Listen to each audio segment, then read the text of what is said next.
Hey, what's going on, everyone? New episode of Drawing the Line, and this week, Coach Ben is going to break down some betting strategies for a Fight to Win 167 happening this Saturday, March 20th in Austin, Texas. Coach Ben, welcome.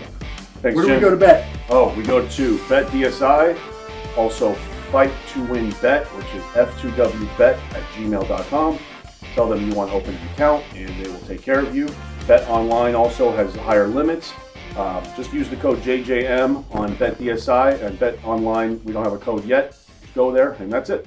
There you go. So let's get this thing started. And the event will kick off with some preliminary bouts on the main card, starting with Jake Watson and Pedro Marinho. Coach. All right, so this match between Jake Watson and Pedro Marinho, it's tough to say what's going to happen.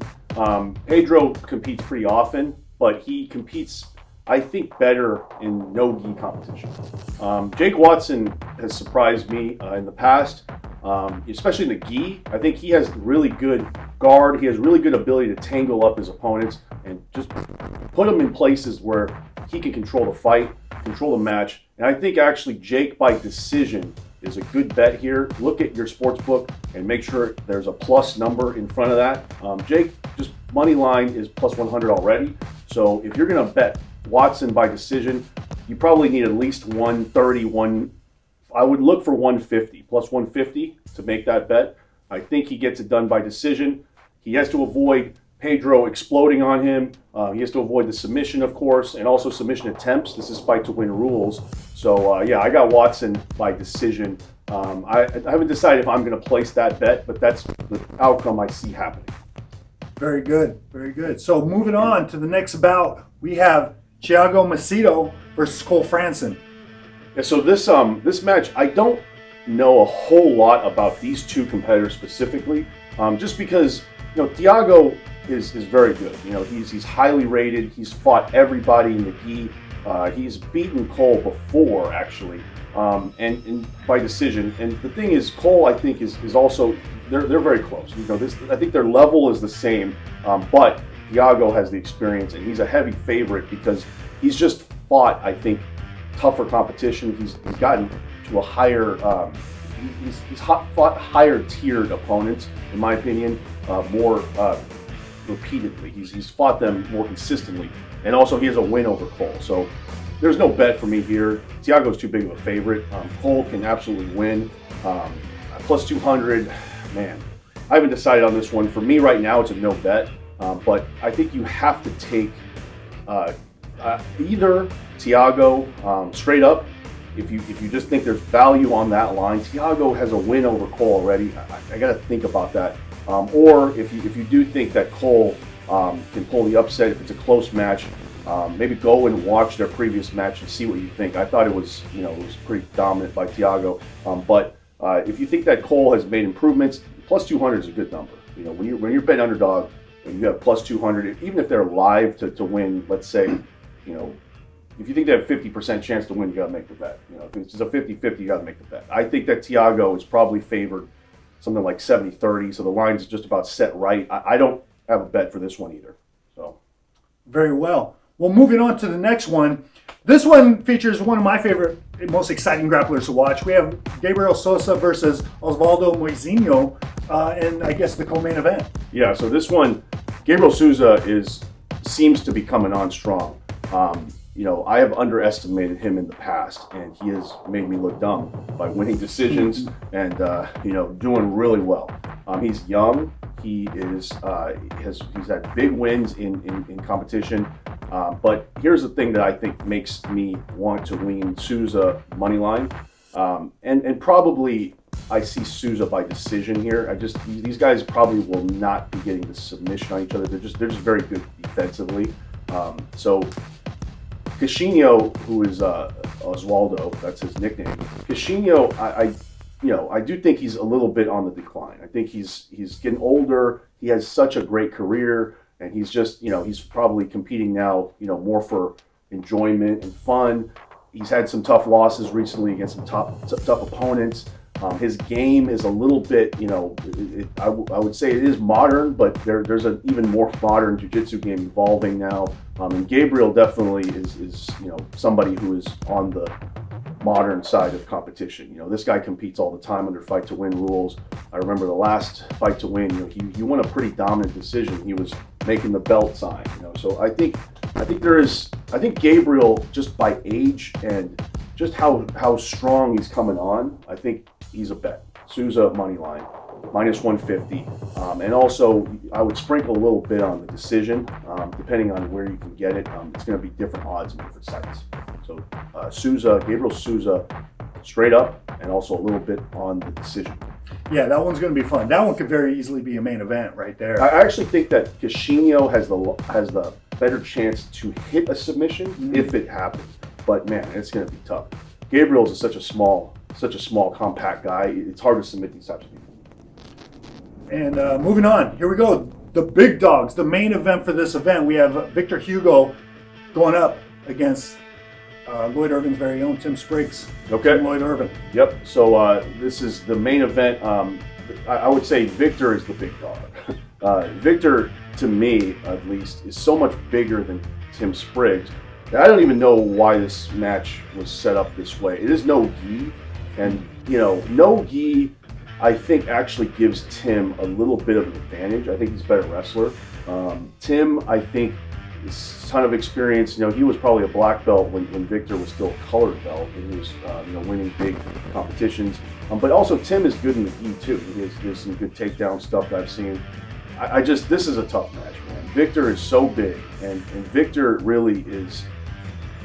It's hard to say where he's at, but I think he's one of the best in the world. I think he is probably just slightly behind somebody like Gordon Ryan. I even think that if he were to fight Gordon in a fight to win rule, I mean, it's rough because he's so big. He's so big. He understands leg locks. He's a big guy that inverts. He has great knee bars. He knee barred Cyborg at the no gi either Pan Am's or he knee barred Cyborg in no gi in IBJJF competition. Won the absolute gold. The video's out there. I mean, it's just crazy. If you can knee bar Cyborg, no gi, man, it's scary dude. Tim is very good. I think Tim could out wrestle Victor, but I don't think Victor's going to play around on the feet. Even if he does, he's so big that I don't even know if Tim could out wrestle him. I think Victor just pulls guard and starts attacking from the bottom initially, but it's very dangerous. You do not want Victor Hugo spinning around on his back looking for leg locks. I've just seen him. He's a scary dude. You look for the submissions that he's hit on people. These are not like nice submissions. He's not like, oh, I'm going to tap, it's coming. He does not give you a chance to tap. When he goes, he goes. All right, and that's a very scary dude to go against. I think Victor Hugo's submission line, his submission prop line, is like -200. So obviously the bookies favor Victor by submission.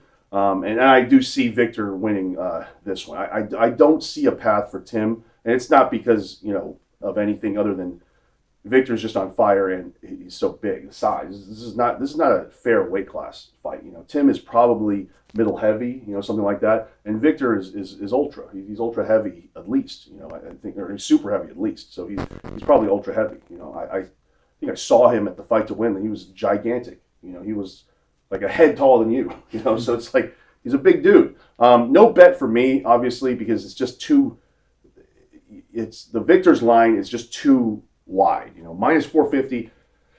I will say this: I don't think he's going to lose. Things can happen. If you have a big bankroll, probably just bet Victor money line. But man, it's a fight. So anything can happen. We've had big favorites lose. I personally would not bet Victor Hugo at -450. At -400, -350, maybe. But I can't. I just can't bet Tim because I don't see a way for him to win.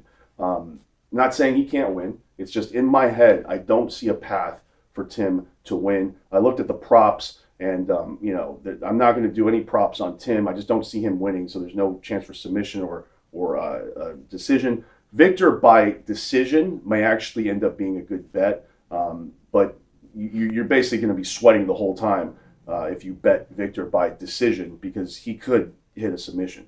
So no no bet for me. Let's wrap up the bets, Jim. Yeah, so let's start this new segment that we're going to call Coach Ben's Bets. And in this, he's going to help you map out what he thinks is your best path to success in a betting strategy for this event. So, Coach Ben, what are your bets? So I want people to eventually make their own decisions, right? Sure. But because we have this segment, I will extend myself a little bit and tell you what I would bet, okay? Do this responsibly. I do this responsibly. I will tell you, as somebody who's been sports betting for 10 years, you need to come up with your own system. Do not listen to somebody, even me, and just blind follow. You have to have insane discipline to do that. Nobody I've ever met has ever been able to do that. They always have their own things that they go off on and they end up losing. So come up with your own system. All right. I follow people too for UFC and things like that. But when it's the discipline. You can't have that kind of discipline. You know, it's crazy. It's crazy. So come up with your own system. All right. With that said, I do like Jake Watson, both by decision and the money line. Right. I don't think he can submit Pedro. I do think that he can kind of stifle Pedro. So that's my first bet. Jake Watson, money line, 1 unit, and then decision. I would probably do half a unit or a little less than half a unit, a quarter of a unit by decision. That's the first one. The second bet, Gabriel Souza, I do think is coming on. I do think he is a little bit smaller than Cashinho, but I do think he gets it done. Gabriel Souza, money line, the second bet, and also a little bit of Gabriel Souza on the decision as well. It's the same as the Jake Watson bet. Most of your money, 1 unit on the money line and half a unit or a little less on the decision. The main event and Thiago versus Cole, no bet for me. Well, there it is. That's Coach Ben's betting strategy for this event. Again, take responsibility, use caution, all that good stuff. Bet responsibly is all we're trying to say. Have fun, have fun, come up with your own things, make sure you're enjoying the event, don't overextend yourself. Don't bet sports that you don't understand. You go on these sites and you see, NCAA and you're like, oh, I think this team's don't do it. Don't do it. Stick to what you know. He's Coach Ben. I'm Jim Lawson. Thanks again for joining us on this episode of Drawing the Line, and good luck to you guys. Thanks, Coach. Yep. See you in Austin.